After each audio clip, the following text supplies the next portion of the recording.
आदि शंकराचार्य की समाधि स्थल अब उसके अनावरण का समय आ चुका है।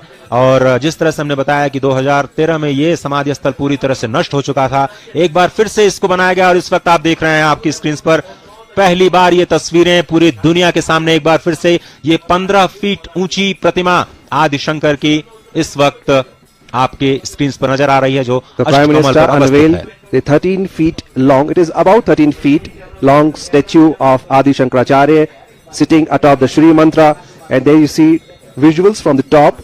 The statue is made in black stone. Now the Prime Minister sitting there, this is the Samadhi Sthal that has been constructed new, is sitting on the edge of the Shri Mantra. Ajay, tell us, our viewers, about the importance of Shri Mantra. देखिए, ये जो मंत्र है, आप भगवान आदि शंकर को अगर आप देखें तो उनका जो सर्वोच्च मंत्र कहा जाता है वो है मानस पूजा। और इस वक्त प्रधानमंत्री मानस पूजा ही कर रहे हैं, क्योंकि जब आपके पास कोई सामग्री नहीं होती है और कई बार ऐसी परिस्थितियां आ जाती हैं कि आप बिना सामग्री के पूजा करना चाहते हैं अपने आराध्य की, तो पूजा में जो मानस पूजा होती है उसको सर्वोत्तम पूजा कहा गया है। और इस वक्त आसन पर बैठ करके जो ध्यान पूजा में इस वक्त प्रधानमंत्री आपको नजर आ रहे हैं, स्पष्ट तौर पर ये आदि शंकर के सामने जो उनको मानस पूजा का जो रहस्य उन्होंने समझाया, जिसमें भगवान शिव का जो मानस पूजा मंत्र है वो बहुत ही महत्वपूर्ण है। मैं उसके कुछ श्लोक आपको बताता हूं।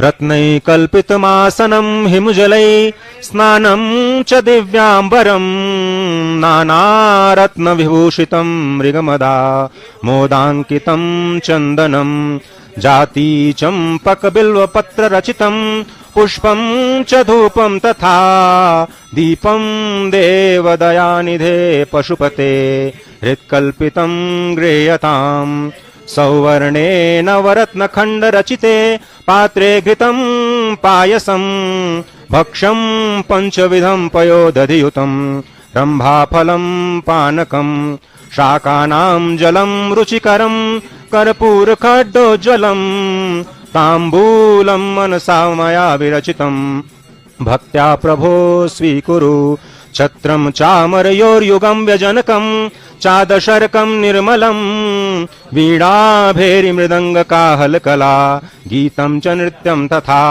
साष्टांग प्रणतिस्तुतिर्बहुविधा ओ तत्समस्तं मया संकल्पेन समर्पितं तव विभो पूजां गृहाण प्रभो आत्मा त्वं गिरिजामतिः सहचरा प्राणा शरीरं गृहं पूजा ते विषयोपभोग रचना निद्रा समाधि स्थितिः संचारः पदयो प्रदक्षिण विधिः स्तोत्राणि सर्वा गिरो यद्यत् कर्म करोमि तत्तदखिलं शंभो तवाराधनं करचरणकृतं वाक्कायजं कर्मजं वा श्रवणनयनजं वा मानसं वापराधं विहितं वा सर्वमेतत्क्षमस्वं जय जय करुणाब्धे श्री महादेव शंभो जय जय करुणाब्धे श्री महादेव शंभो जय जय करुणाब्धे श्री महादेव शंभो। ये जो मानस पूजा के मंत्र हैं वो भगवान आदि शंकर के जो रचनाएं हैं उनमें सर्वोच्च कहा जाता है, जिसमें मानस पूजा को पूजा में जैसे सर्वोच्च कहा जाता है, इसी तरह से जितनी भी रचनाएं हैं भगवान आदि शंकर की, जिसमें कनकधारा स्तोत्र बहुत ही महत्वपूर्ण है। माँ लक्ष्मी की आराधना करने के लिए उन्होंने बनाया, माँ शक्ति की आराधना करने के लिए उन्होंने सौंदर्य लहरी का पान किया। और इस वक्त आप देख रहे हैं वही मानस पूजा, शिव मानस पूजा, जिसके कुछ श्लोक मैंने आपके समक्ष रखे, उसका वो पूरे विश्व में प्रसिद्ध है ही, लेकिन मानस पूजा ये आप देख रहे हैं कि आदि शंकर की समाधि स्थल एक बार फिर से पूरी दुनिया के लिए अब एक नई ऊर्जा का कार्य करेगी। क्योंकि अगर भगवान शंकर की हम बात करें तो आध्यात्मिक परंपराओं को, जीवन पद्धति का शोधन करने को और अपने सटीक तर्कों के जरिए जो आने वाली पीढ़ियां हैं उसको गलत राह पर जाने से रोकने के लिए जो अलग अलग परंपराएं हैं उनको एक सूत्र में पिरोने के लिए आदि शंकर ने जो कार्य किया वो बहुत ही अद्भुत नजर आता है। भगवान आदि शंकर की अगर हम बात करें तो ये कहा जाता है कि सतयुग में जो भगवान शिव हैं वो दक्षिणामूर्ति स्वरूप में गुरु के रूप में प्रतिस्थापित होते हैं। वही गुरु जब त्रेता युग में आते हैं तो दत्तात्रेय स्वरूप में विश्व को ज्ञान विज्ञान देने का कार्य करते हैं। जब हम द्वापर युग में बात करते हैं तो महर्षि वेदव्यास जो हैं वो गुरु के रूप में कार्य करते हैं। और जब कलयुग या फिर जिस युग में हम अभी चल रहे हैं उसमें भगवान आदि शंकर ही जगत गुरु के रूप में प्रतिस्थापित हैं। भारत आदि शंकर ने आप ये कहें कि जन जागरण का इतना बड़ा कार्य किया है, जिसने भारत को एकीकृत करने के लिए अपनी आध्यात्मिक व्यवस्थाएं दी। आध्यात्मिक व्यवस्थाओं की अगर हम बात करें तो जो चार धाम, जो पूरब में गोवर्धन मठ की स्थापना की गई है, वो ऋग्वेद को स्थापित करती है। आप समझें कि ये जो चार धर्म दुर्ग आदिशंकर ने स्थापित किए भारत में, वो चार वेदों से संबद्ध हैं। जो पूरब में गोवर्धन मठ बनाया गया वो ऋग्वेद से संबंधित है। जो पश्चिम में द्वारिका मठ बनाया गया वो सामवेद से संबंधित है।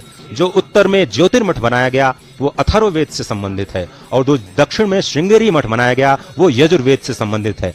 इसके साथ ही जो दशनामी परंपरा सन्यासियों की शुरू की आदिशंकर ने, वो किस तरह से एक संकेत का कार्य करते हैं, कितने बड़े संदेश का कार्य करते हैं, वो भी मैं आपको समझाना चाहता हूं और कोशिश करूंगा कि मैं आपको समझा पाऊं सरल भाषा में। जो पूर्व में गोवर्धन मठ है, वहां के जो सन्यासी होते हैं उनको अरण्य और वन कहा जाता है। उन सन्यासियों का जो एक है उपनाम जिसको कहा जाता है वो अरण्य वन है। उन सन्यासियों को ये आदेश प्राप्त था कि वो भारत के अरण्य और वनों की रक्षा करें। अरण्य और वन, वन वृहद होता है और अरण्य छोटा होता है, तो छोटे वन को आप अरण्य कहते हैं और बड़े अरण्य को वन कहते हैं। तो किस तरह से हमारी प्रकृति सुरक्षित रहे, भगवान आदिशंकर ने पूर्व में गोवर्धन मठ में जो सन्यासी बनाए उनको अरण्य और वन की सुरक्षा का कार्य दिया। जब वो पश्चिम में गए, सामवेद से संबंधित जो उन्होंने द्वारिका मठ स्थापित किया, वहां पर जो सन्यासी होते हैं वो तीर्थ और आश्रम, यानी जो भारत के तीर्थ हैं उनकी कैसे रक्षा की जाए, जो भारत के आश्रम हैं, जो वर्णाश्रम व्यवस्था है उसकी कैसे रक्षा की जाए, जो गुरुकुल व्यवस्था है उसकी कैसे रक्षा की जाए, उनको ये दायित्व सौंपा गया। जब उत्तर में ज्योतिर्मठ पहुंचे तो वहां के जो सन्यासी होते हैं उनको गिरि, पर्वत और सागर, ये तीन उपनाम दिए जाते हैं। ये भी प्रकृति से संबंध रखते हैं। किस तरह से हम अपने गिरि को बचाएं, किस तरह से हम अपने पर्वत को बचाएं, किस तरह से हम अपने समुद्र और सागर को बचाएं, ये बहुत ही महत्वपूर्ण हो जाता है। दक्षिण में जब हम जाते हैं तो जो सन्यासी परंपरा हमको मिलती है उसमें सरस्वती, भारती और पुरी जो शिक्षण संस्थान हैं उनको कैसे बचाया जाए। जो उच्च शिक्षण संस्थान है उसमें सरस्वती और जो प्राथमिक शिक्षण संस्थान है उसमें भारती, उनको यह दायित्व दिया गया कि कैसे आप शिक्षण संस्थानों का शोधन करें और उनका रक्षण करें।